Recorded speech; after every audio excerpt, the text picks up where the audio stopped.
Hi everyone, this is Heather Mahalik Barnhart with another Tip Tuesday. This week I want to take a look at Insights powered by Physical Analyzer and just show you a few things that I've mentioned in the past, but we're still getting a lot of questions on.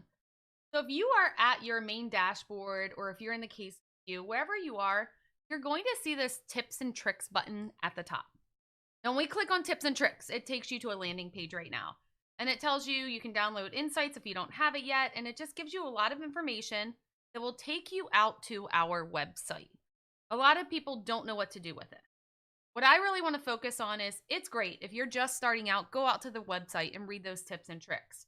If you need advanced tips and tricks, go out to the website and take a look at it.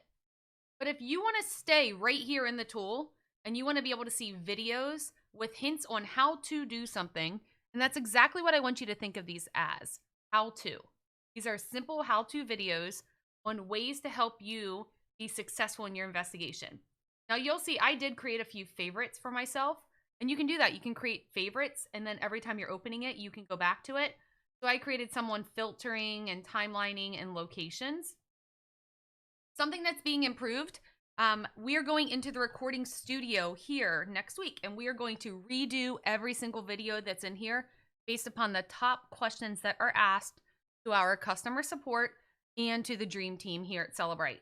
You will also see a little snippet briefly telling you what each video is to make it more understandable so that you don't have to guess and keep clicking on these. As you can see up here on the top right, they will be searchable. So if you're typing like application, it'll show you exactly what you're looking for. Stay tuned for more tips like this. Want more? Subscribe.